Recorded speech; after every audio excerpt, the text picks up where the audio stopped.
Hello, listeners. This is Kat, and welcome back to Put Your Hands Up Podfic. This will be the continuation of Datastream. This will be Part 17, Chapter 17. Okay, so we're going to have All Might, Gang Orca, Edgeshot, Fatgum, Best Genus, Kamui Woods, Midnight, and Mount Lady. Do we really need all of them? Izuku asked. I mean, that's a lot of firepower, and the guy's already on life support. Datastream. Go to my computer at UA, and look in the folder Wildflowers. Subsection Gamma Tau Beta 9. The file you're looking for is OVA, Nezu said. Look it over and then tell me we have enough firepower. Izuku did as instructed and found the file on All for One, and it included a video on the fight All Might had with the villain, along with the known quirks he had at the time. Oh, Izuku squeaked. Yeah, that might be just about the right amount of firepower. Actually, you could probably use another heavy hitter. Izuku paused. Suka, would you be able to send someone to my place to babysit Uncle so we can have Papa come along? Data, you might want to ask them first, Nezu suggested. Right. He was quiet for a moment. Huh. Papa isn't answering his phone. He always answers. I'll be right back, going to check on him. Izuku blinked back into awareness to find he was no longer leaning against Papa. He was instead leaning against his uncle. Where's Papa? He asked. Bathroom. His phone ringing woke me up. Apparently between the two of us, he was pinned for a few hours. Uncle shrugged. He could have just woken me up, so it's his own fault. Izuku giggled and gave his uncle a quick hug. There's going to be a raid tomorrow, he said. The team could use an extra long-range heavy hitter. You want to bring Zashi? It wasn't a question.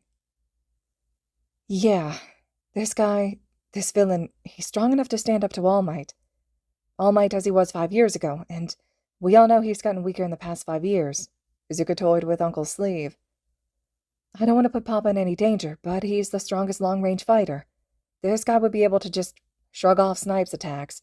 Nezu was footage of the last time this guy fought All Might, and... Izuku cut himself off. And what? Papa asked, having come out from the bathroom a little while ago. Izuku turned around to face his Papa. This guy scares me, he whispered. I read all about him in Nezu's file on him. I don't know if I can share that information with you, though, but I don't know if All Might can take him on alone. Papa glanced at Uncle. If I go, will you behave and stay home until I get back? Oh, I'm going to have Suka send someone to babysit Uncle, Izuku grinned. I'm not the one who needs a babysitter, Zuku. You are totally unresponsive when you're streaming. Uncle glared lightly. True, but you're the one who's going to try to go into work tomorrow, and you'll find a way to drag me with you if you don't have anyone watching you, Izuku pointed out. He's got you there, babe, Papa agreed. Ugh, fine.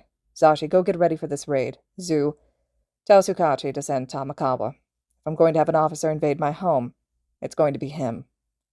Izuku snickered at his uncle. Right, the only cat on the police force. I almost want to have them send the chief instead. Do it, and I'll disown you, Uncle warned jokingly. Shouto was once again laying on the couch, Sansa in the kitchen catching up on some of his paperwork, while Izuku was curled up on the other side of the couch. Izuku was helping with the organization of the raid for the League of Villains, and he had promised that Shouto would be able to listen in when the attack happened. Shouto knew his nephew was going to be leading this raid, and this was a huge step for him. Nezu would be supervising him, and everyone would know the code phrase for if Nezu felt he had to take over from Izuku. But Shouta had faith that Zuko would be able to run the raid from start to finish. Zuko was incredible, and he knew he had a lot of support from most of the heroes out there. He had heard nothing but good things about his nephew, even though no one knew Datastream was his Zuko. But he also knew that all of those same heroes knew Datastream was a kid. This raid was going to be hugely important, and they might not follow him due to his age. While he wanted to believe they would listen to him, he knew there was a chance of things going wrong. He could only hope that if things did go wrong, that Hisashi and Namuri would be okay. Izuku would blame himself if anything happened to them. Izuku was ready. His part in this whole mess was to shut down All for One's life support, and then when he and the doctor were trying to get it functional again, the real attack would take place. He would also be coordinating all moves should anything not go according to plan and facilitating rescue after in case of any casualties. Edgeshot, Kamui Woods, and Best Genus were hitting the bar. The only ones there were Kurogiri and Shigaraki, so they should be able to handle that. Edgeshot could prevent Kurogiri from teleporting away, and between Kamui and Genist, they would be able to restrain them both for transportation.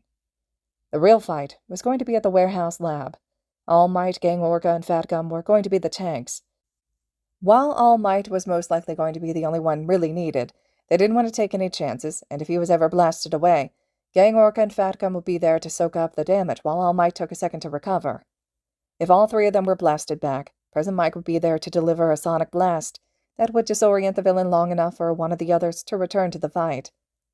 Midnight and Mount Lady were there to take down the Doctor. They were hoping he wouldn't be able to run, but the two heroines should be able to handle him with relative ease. That was the game plan. Izuku was ready. The heroes were ready. The villains were clueless. So, of course, everything went to shit right from the start. Right as Izuku announced he had turned off the life support, the villain All Might barged in. He had waited long enough for Izuku to say that he had completed Stage 1 of the plan, and apparently missed the fact that his entrance was supposed to be Stage 3. Stage 2 was supposed to be a 10-minute waiting period as Genist, Edgeshot, and Kamui got into position without alerting the villains in the bar, while the Doctor and All for One attempted to fix the support system.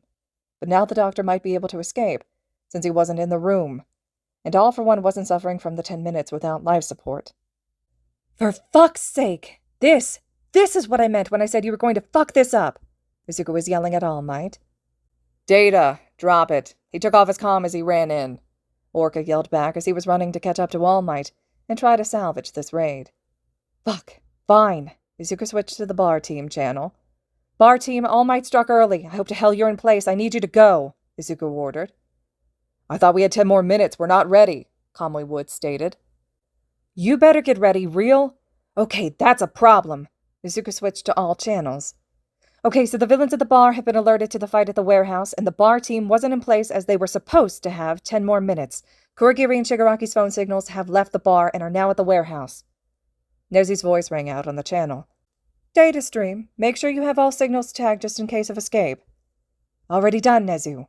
Izuku ran some quick calculations in his mind, and then issued new orders. "Mike, Fat Gum, break off from All for One. I need you to enter the building and apprehend Kurogiri and Shigaraki. Fat Gum, watch the hands. Mike, careful of Kurogiri's portals. I don't want him to do to you what he did to 13. "Got it, Data," came Papa's reply, with Fat Gum giving similar. The fight between All for One and All Might was heating up, with Gang Orca only able to stun the villain a few times before he was picked up and thrown out of the area. Izuku noted that Orca had landed hard and wasn't getting back up. "I need medics to Gang Orca's location. He's not getting back into this fight." "Midnight," Izuku directed to his auntie. "The Doctor is in the next room. If you direct your gas through the cracks in the door, you can put him to sleep. He's trying to delete the computer hard drives." As Midnight sent her gas into the room, Izuku turned to Mount Lady's comm. "I need you to exit. Midnight's got the Doctor to sleep. Fat Gum and Mike are after Kurogiri and Shigaraki. You might be able to help All Might with All for One."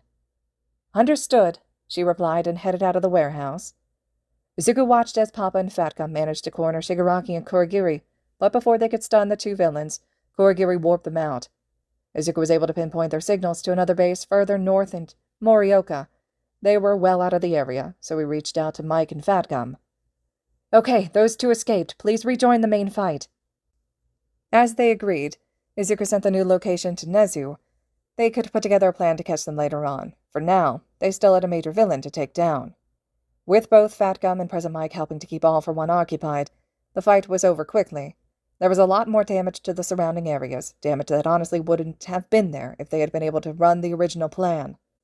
With the villain in quirk-suppressing cuffs, they were able to start rescue efforts. Detective Tsukauchi had dragged All Might off to sit in an ambulance while he gave him a lecture on following a plan and working with others. Izuku was compartmentalizing things, and not letting himself pay attention to All Might, and the lecture he was receiving, nor the pure rage he was feeling towards the idiot. He had rescues to organize. 3 apartment buildings had been knocked down, and there were dozens of injured that hadn't evacuated yet. This was going to be a long day. Hisashi came home alone. His little baby was still handling the aftermath of the raid, but there was nothing for Present Mike to do. All reports had been filed, all civilians rescued, all villains either captured or escaped. He was upset with how poorly things went, but was impressed with how Zuzu was able to make the best out of the worst possible situation. Shouta looked up at him as he came in.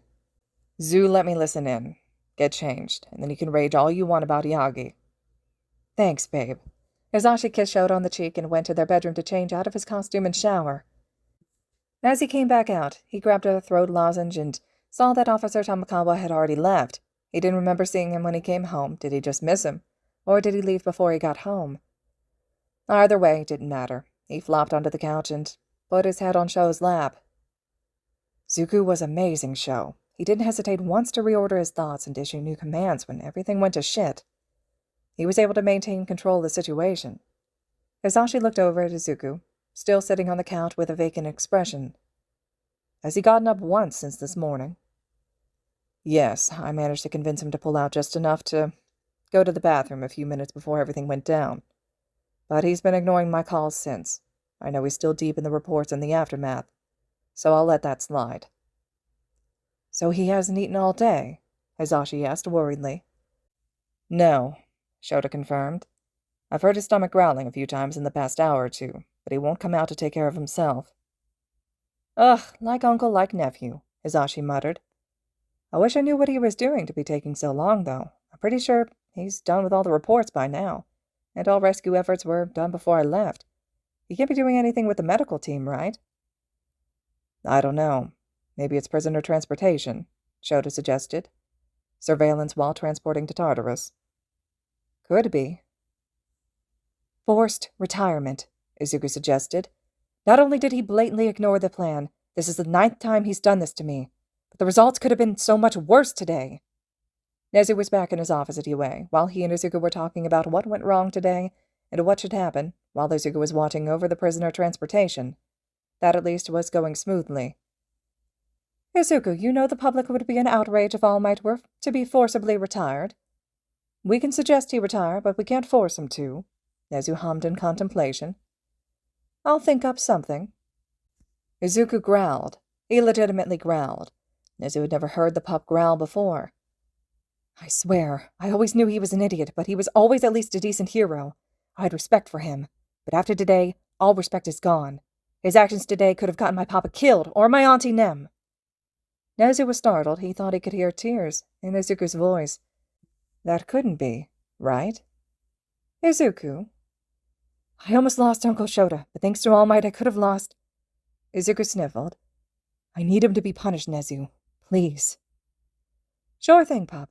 I'll figure something out, he whispered. Thanks, Izuku said. The transport just arrived at the prison. They've got the rest covered, right? I should probably be getting back home myself. I bet Uncle and Papa are wondering what's taking so long. Take it easy, Pop. While you don't need to come into school tomorrow, I'm sure both Aizawa and Yamada will be. You're welcome to sleep on the couch in my office all day tomorrow. We can plan All Might's punishment then. Maybe for a bit, but I might just hang out with Papa and his classes tomorrow. All right, listeners, this concludes Chapter 17 of Datastream. Chapter 18 will be up next. I hope you all are still enjoying this fic. Eager to hear your thoughts and reactions to this chapter, and as always, thank you so much for listening.